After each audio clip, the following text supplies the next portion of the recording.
about large language models for a second.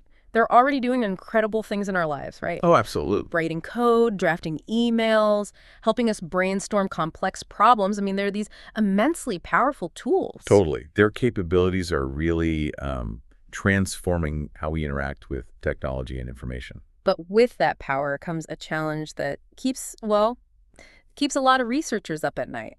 How do we make sure these models stay safe? Yeah. How do we stop them generating harmful stuff, especially when people are, actively trying to trick them? Mm-hmm.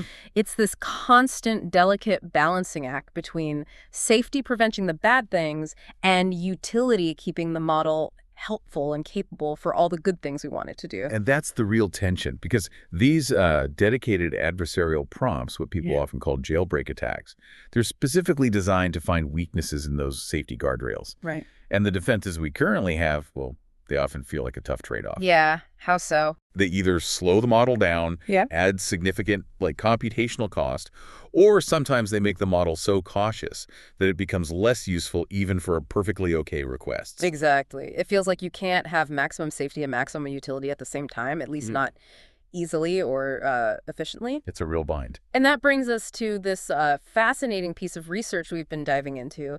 It's a paper titled Jailbreak Antidote: Runtime Safety Utility Balance via Sparse Representation Adjustment in Large Language Models. Yeah, it's a bit of a mouthful, that title. But the core idea it proposes is genuinely novel. It really tackles this very dilemma head on. It does. So our mission for this deep dive is to unpack this paper, really get under the hood of what this jailbreak antidote method is, and see how it aims to solve this critical safety utility challenge and, crucially, do it in real time. Okay, so let's first get clear on this core tension. Making an LLM helpful while keeping it safe. LLMs are fundamentally trained to be helpful, follow instructions.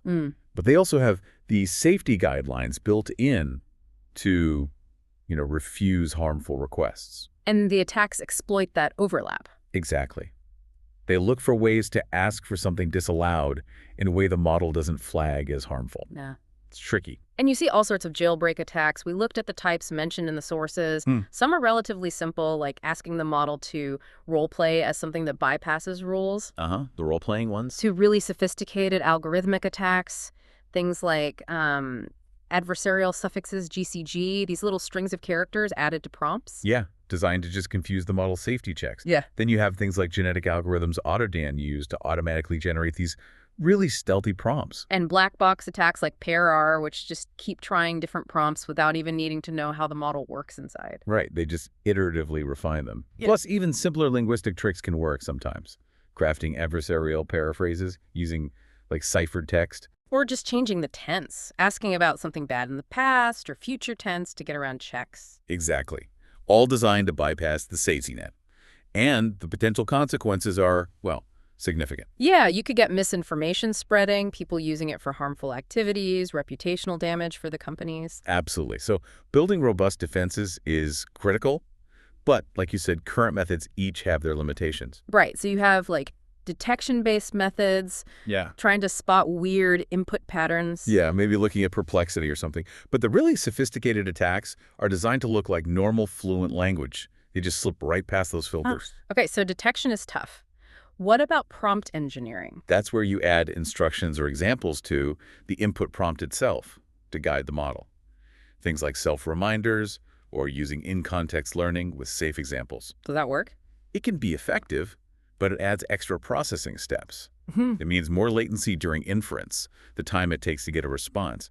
That hurts the user experience, especially, at scale. Okay, so adds delay. What about the really heavy-duty approach? Safety fine-tuning, like RLHF. Right. Reinforcement learning from human feedback, or SAFE RLHF.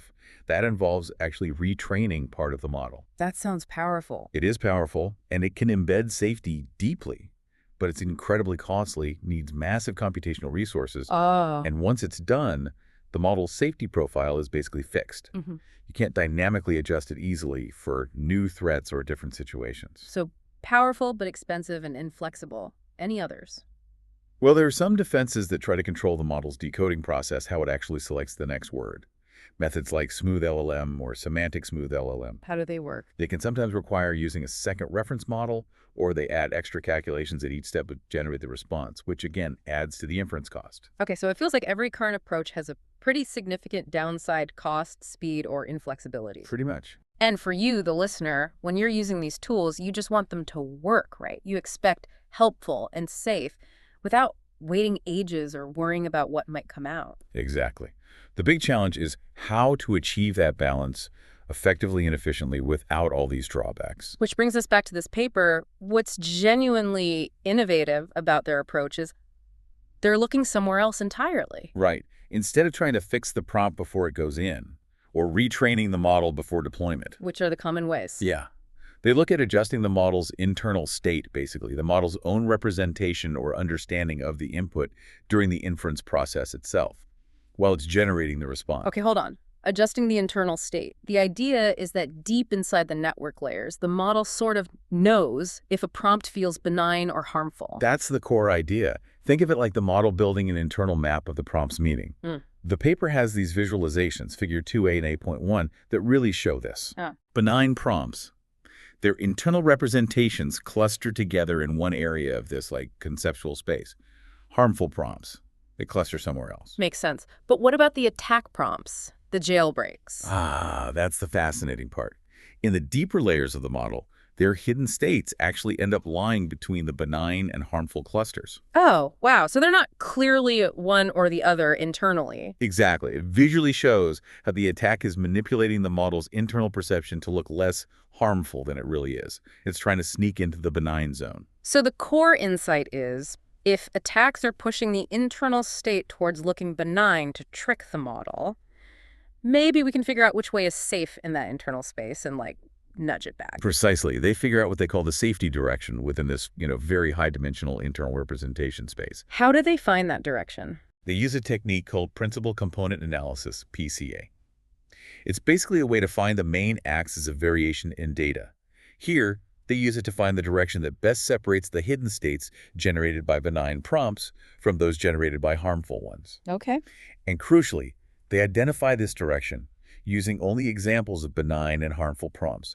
They don't use any attack prompts for this step. Why not use the attack prompts too? Because that helps ensure the safety direction they find generalizes better to new, maybe completely unseen attacks later on. It's not overfitted to the specific attacks they know about. Got it. So they map out this safety versus harmful axis inside the model's processing without needing examples of the actual attacks. That's the idea. And then comes the second really key observation that underpins the jailbreak antidote. Okay. Their analysis revealed something critical: the information related to safety within these internal states. It isn't spread out evenly across all the dimensions of that state. Yeah. No, it's sparse. It's concentrated in a small, specific subset of those dimensions. Sparse, meaning it's not everywhere, just focused in a few key spots that really matter for telling safe from unsafe. Exactly right. You can see this in figures like 2b and A.2. In the paper, they show these long-tail distributions where a small percentage of dimensions contribute way more to the safety-related information than others. Okay, so safety info is sparse. How do they use that? Well, that leads directly to the core mechanism. It's shown conceptually in figure 1b. During inference, for any input prompt, they calculate the model's internal hidden state, as usual. Then they perform an adjustment. They add a scaled version of that safety direction they identified earlier. Okay, they nudge it towards safety, but you said sparse. Exactly. They don't adjust the entire hidden state. This is where the sparsity insight is key. They only apply this adjustment along those few dimensions they identified as most important for safety, that sparse subset. How sparse are we talking? The paper finds that modifying only about 5% of the internal state's dimensions is often enough to be highly effective. Wow, just 5%. That's a tiny tweak, potentially for a huge safety impact. And how do they control how much of a nudge they give it? That's managed by two main parameters. Yeah. First is the care alpha. That's the scaling factor. It controls the strength of the safety adjustment. Higher alpha means a stronger push towards safety. So making the model more cautious, more likely to refuse a dodgy request. Precisely. The second parameter is K. That's the sparsity parameter. It determines the proportion of dimensions they adjust. Like that 5% value they found works well. And the really compelling part here is that this adjustment happens right during inference. It's like a real-time knob you can turn to influence safety. Yes, without changing the input prompt, without retraining the whole model. Which avoids those other problems. Exactly. And the critical advantage is efficiency. Because it's just a sparse adjustment of the existing internal state, it adds negligible computational overhead. Ah, so it's fast. Very fast. Unlike prompt modification methods that add tokens and increase computation time, this happens quickly. They showed adjusting just 5% of dimensions is almost as effective for safety as adjusting 100%. Wow. But it does a much better job of preserving the model's usefulness, its utility, on normal tasks. That's shown in Figure 1C. Okay, so they had this novel hypothesis, this sparse adjustment mechanism. The next step must have been putting it through its paces, right? Testing it. Oh, they did. A huge evaluation. Really? Yeah, the study tested Jailbreak Antidote on 9 different LLMs, ranging from smaller 2 billion parameter models right up to giants like Llama 370B Instruct. Okay, wide range models. What about attacks? They pitted it against 10 different jailbreak attack methods covering those different types we talked about. And compared it to? Compared its performance head-to-head with 6 prominent existing defense strategies. Wow, okay, that's a seriously thorough bake-off. What did the results actually show? Did it work? The findings, which you can dig into in tables like 1 and 2, were very compelling. Let's talk safety first. Measured by defense success rate, or DSR basically, the percentage of harmful prompts the defense successfully blocked Jailbreak Antidote consistently achieved high rates. How high? Really high. Particularly on the larger models, like that Llama 370B Instruct. They even hit 100% DSR against the specific attacks they tested. 100% DSR on a huge model like Llama 3. That's really impressive. It is. But, okay, the big question. Often, extreme safety comes at the cost of utility, right? Did it make the models overly conservative, like afraid to answer normal questions? That's where this method really seemed to shine compared to many others. Utility was measured using something called the alpha-evil win rate. Alpha-ova. Yeah, it compares how the defended model performs on standard, benign instruction-following tasks against a strong reference model, like GPT-4. Okay, so how useful is it for normal stuff? Right. And what they found was that many other defenses significantly degraded performance on these non-harmful queries. They made the model less useful. But Jailbreak Antidote? It maintained high utility. The base models often started with a win rate around 50%, sort of neck and neck with the reference. Jailbreak Antidote kept it right there, or in some cases even slightly improved it slightly. While the other defenses caused the utility score to drop. Yeah, sometimes quite substantially. So it's effectively blocking the bad stuff without really hurting the model's ability to do the good stuff. That's the sweet spot. That's the goal, yeah. How did it handle those different kinds of attacks? You mentioned the GCG, Pierre, Autodan, those tricky ones. It proved pretty robust against that whole diverse range, including the more sophisticated adaptive attacks. You can see that in figures like 3 and 8.7 and table A4. So it wasn't just good against one type. No, the internal state adjustment seems to be a more general defense mechanism, not just tuned to specific attack structures. And what about efficiency? Speed. That was a major bottleneck for things like prompt engineering. This is another really big win for Jailbreak Antidote. If you look at the inference efficiency analysis, figure 4, A10, table 8.7, it's clear. Because it's just that sparse adjustment of the internal state, it introduces negligible overhead during inference, like almost none. So basically no slowdown. Exactly. It had the shortest runtime per query compared to methods that actually add tokens to the input or output. Even the initial cost of figuring out that safety direction beforehand is relatively low, according to Table 8.6. Okay, so let me recap. Effective safety, preserved utility, and highly efficient. It really does sound like a significant step forward in tackling this fundamental trade-off. It definitely offers a very promising balance, especially for systems that need to be deployed widely and efficiently. Did they look at anything else? False positives, maybe? Blocking good prompts by mistake? Yeah, they did.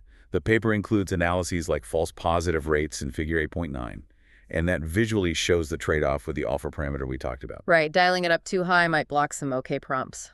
Exactly. It shows that balance in practice. And they also looked at performance on other downstream tasks, like coding or math problems, in Table 8.8. Those results correlated nicely with the Alpha-Caval utility scores, suggesting the utility benefits are pretty broad. Okay, you mentioned alpha lets you dial the safety up or down. That inherently means there's still a sweet spot, right? You push too hard on safety with a really high alpha, and you could still hurt utility eventually. Absolutely. That fundamental tension doesn't completely disappear.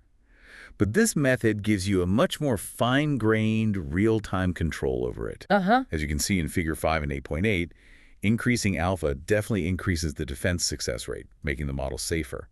But yes, If you push alpha too high, the model can become overly conservative, and the utility, that win rate on benign tasks, will start to decline. So finding the optimal alpha is key for your specific needs, balancing risk and usefulness. Right. You tune it for the balance you need. Now, there was a genuinely surprising twist they found related to this alpha parameter, wasn't there? Something that kind of flips the script on the whole antidote idea. Yes. This is where it gets really interesting, and maybe a little cautionary, too. Oh. They discovered that if you set the alpha parameter not to a positive value, but to a negative value, Negative alpha, what does that do? it actually shifts the internal states in the opposite direction from the safety direction they identified.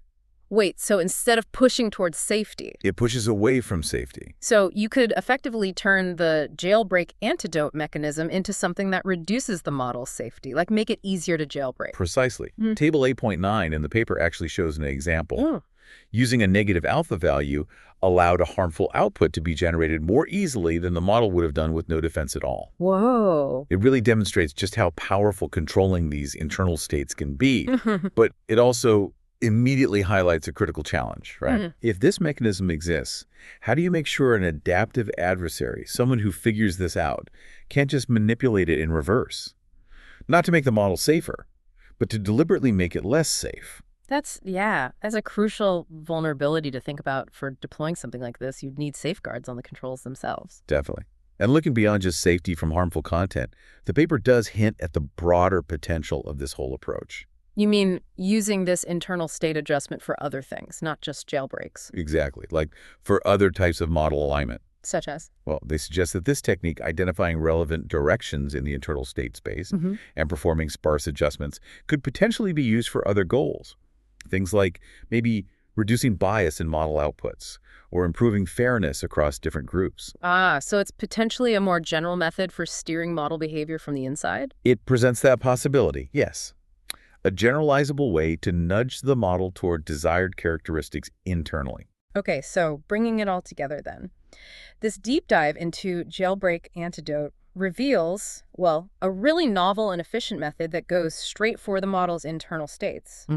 By figuring out that safety information is sparsely packed in there and then applying these real-time, very targeted adjustments to just a small, critical subset of dimensions using those knobs like alpha and K, Right. it achieves a pretty impressive balance of safety and utility. It seems to outperform many existing defenses, especially without adding that computational overhead, that lag. It really does offer a potentially very lightweight and scalable way to enhance LLM safety, even in models that are already out there and widely deployed. But that twist, the discovery that this exact same mechanism can be flipped, setting alpha to a negative value, can actually decrease the model's safety below its baseline. That raises a really important question, doesn't it? It absolutely does. For all of us thinking about the future of AI safety, how can we design these powerful internal control mechanisms, these ways of steering the model from within, to be inherently robust, to be safe against adversaries who understand how they work and might try to exploit them? Yeah, the ability to steer these incredibly powerful models from the inside is hugely promising for alignment, for making them behave the way we want. But as this paper really clearly shows, it also introduces fascinating and complex new challenges. How do you ensure robustness in what's inevitably going to be a dynamic adversarial world? It definitely leaves you pondering that intricate dance between control and vulnerability inside these increasingly sophisticated AI systems. A lot to think about.